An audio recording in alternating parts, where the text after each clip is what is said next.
Hey guys, it's Sid here with SVTPerformance.com. I'm in the Ford booth at PRI 2022 here with Mike. Mike's going to take us through and show us some of the new stuff that Ford has going on. And the first thing, we're standing right beside it, is the new MEGAZILLA crate engine. I know you guys have been working on that for a little while. Yep, we teased that a couple years ago during the PRI road tour when the PRI show was canceled during the pandemic. So we're finally ready to show the MEGAZILLA. This is our 7.3 variant, naturally aspirated, 615 horsepower, 600 plus foot-pounds of torque, when we've got some really cool goodies that we've added to a base 7.3. First of all, you can see on the top, this is our new 7.3 low-profile intake. We have relocated the throttle body from the production intake that points straight up, makes it very difficult to package in any type of swap in a car. And we have pointed the throttle body straight forward and added the GT500 92 millimeter throttle body. Overstock picks you up, I believe, 10 horse and 15 foot-pounds throughout the range if you wanted to put that on a stock 7.3. But the MEGAZILLA variant has a new cam. We have done a VCT eliminator kit on it, ported and polished cylinder heads, upgraded pistons. We went to a forged Mala piston and a Cali's formed H-beam rod. We're still at the 10.5 compression for stock, so you can run this on pump gas.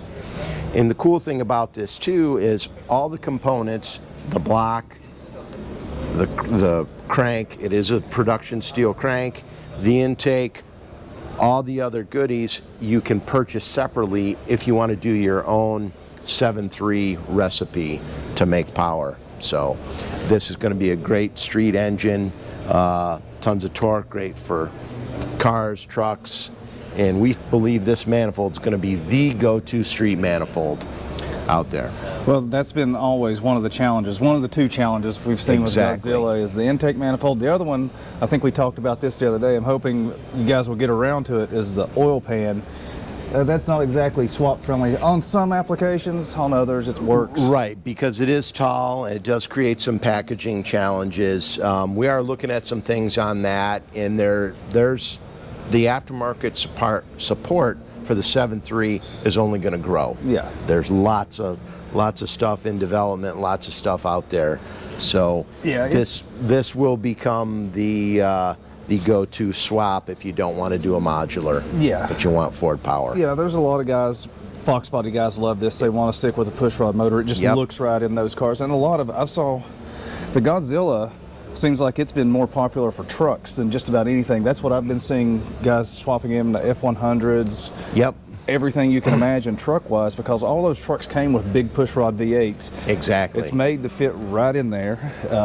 And the torque that this thing makes is ideal to move a big heavy truck. Yeah, what's impressive to me about what you guys have put together with this package is how close to stock it really is. I mean, this is not a super aggressive intake manifold.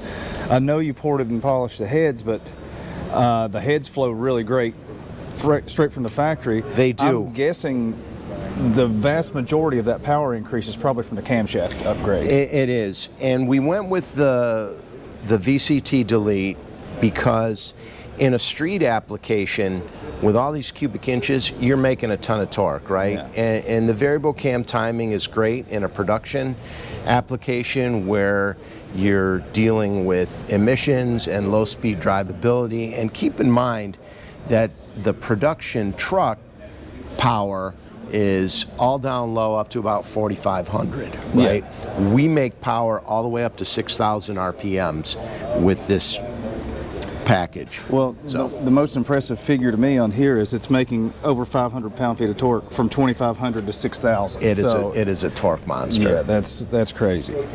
And since you already have the good rods, good pistons in it, I'm guessing that it could be boost ready if you wanted to look at it that way.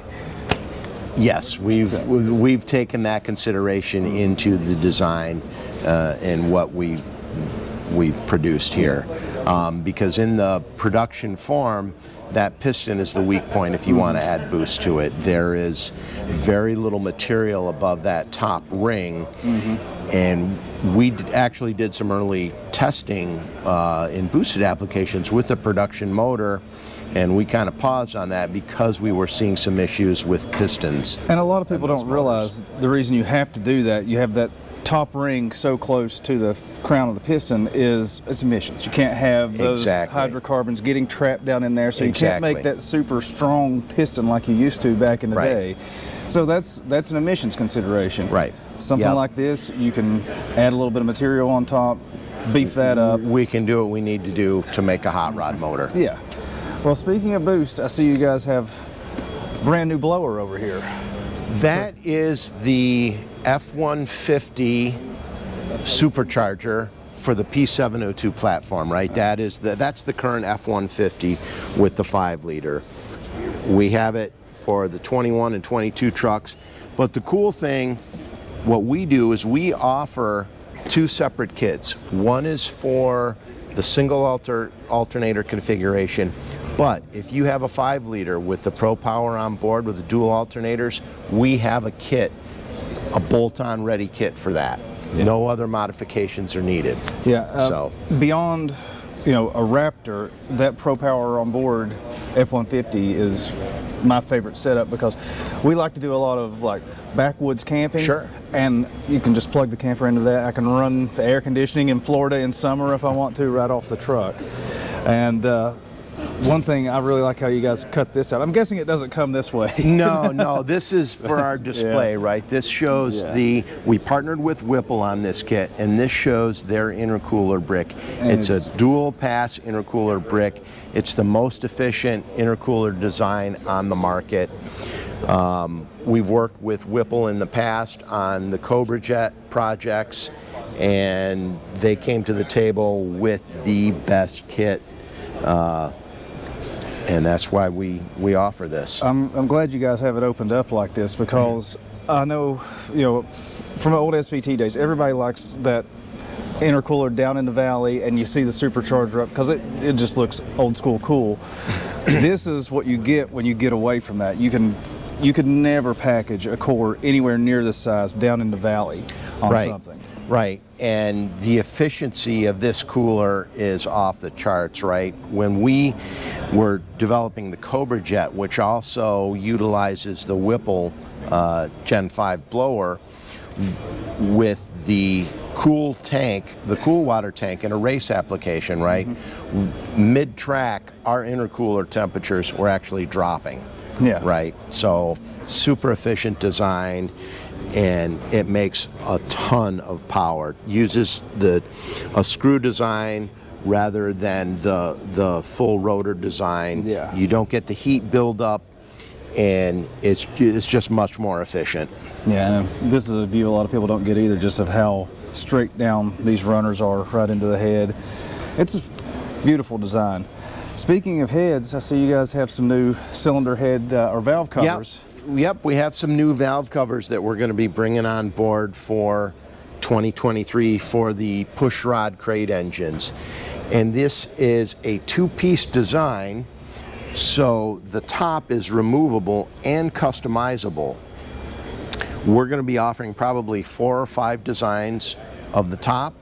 We're going to bring back some nostalgia with the Ford Racing and the Ford Motorsport designs on the top.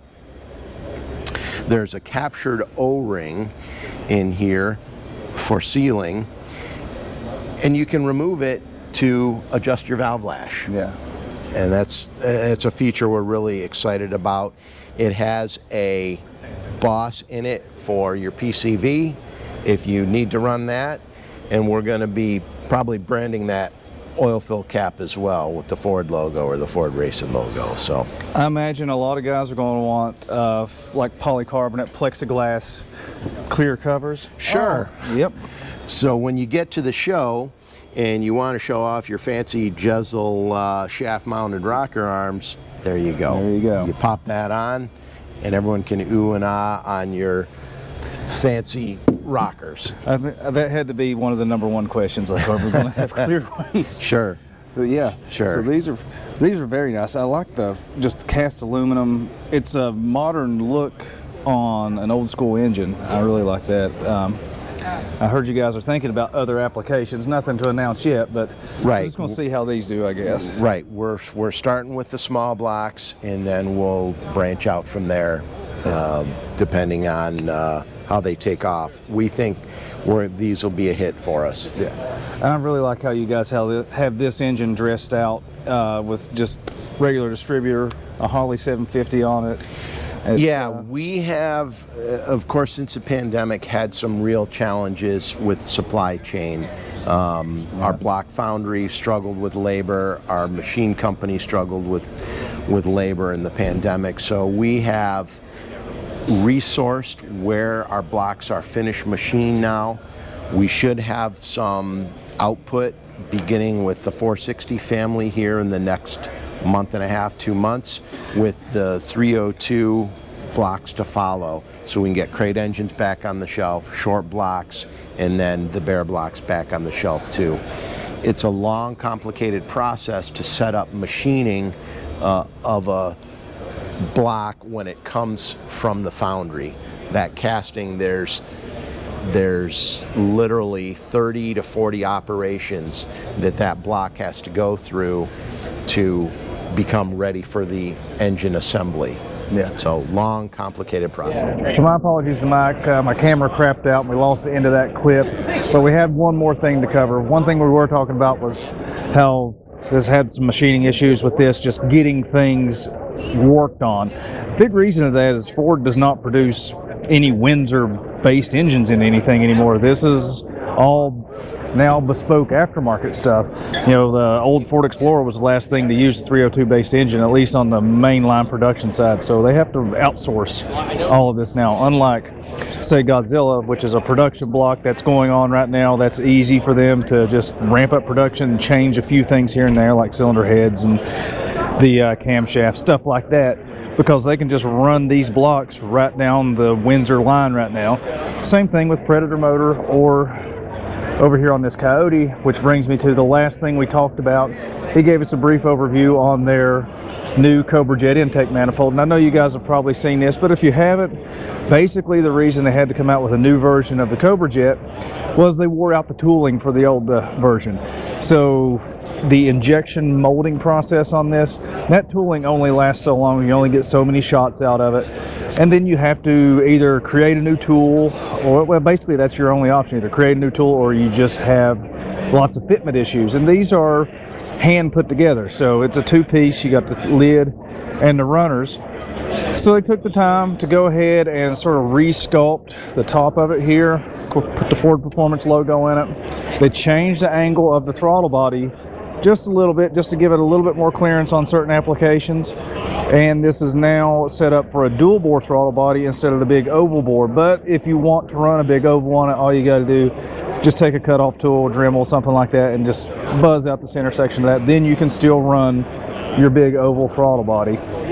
But that's the big overview of the new stuff that Ford has in their booth. One more thing he wanted me to mention that we didn't even get to cover in the video I thought I shot, which is the Godzilla control pack. They're really proud of that stuff. It's supposed to be coming out first quarter of next year with both manual transmission and automatic, and that's pretty cool. I'm hoping to get to drive the development vehicle that they did the 7.3 control pack on. It's something that I've wanted to build myself, so I'd like to go see how Ford put it together. They said the swap was actually not very difficult at all, and I do mean swap. They didn't just play around with a Super Duty and create their own control pack like that. They actually swapped it into something that's pretty interesting. So I hope you guys will get to see that in the future. I would really like to get out and drive that. It would be a lot of fun. I have to make it up to Detroit. They even got some 7.3 parts back here, so if you need timing chain, cylinder head changing kit, you know, plugs, wires, all kinds of stuff, they got you covered. Not to mention all the other little goodies, including your black Ford emblems if you want those. So Ford Performance parts, they've got all that stuff. Again, sorry to Mike. I know we thought we were going to make gold this morning, but camera, you know, that's what happens. Sometimes we have little production problems, but we persevere. So hope I covered it for you guys. If there's anything else you want to know, let me know. I've got a link down in the description. It goes over to SVTPerformance.com. If you have any questions about any of these parts, or if there's anything around the rest of the PRI show you want us to get a little bit more in-depth coverage on, head over there and post it there, because I'll be sure to see that. I can't say that I'll see everything in the YouTube comment section. You know how it is trying to keep up with that kind of stuff, so it doesn't work all that well for me. So head over to SVTPerformance.com. Links in the description below. Post up if you want to see something. I'll do my best to get out there to the booth. I already shot a couple videos today. People made requests, so you'll see that on the channel. If you don't want to miss that, hit the subscribe button, like button, send me your credit card number, all that kind of good stuff. Until next time, I appreciate you guys checking out.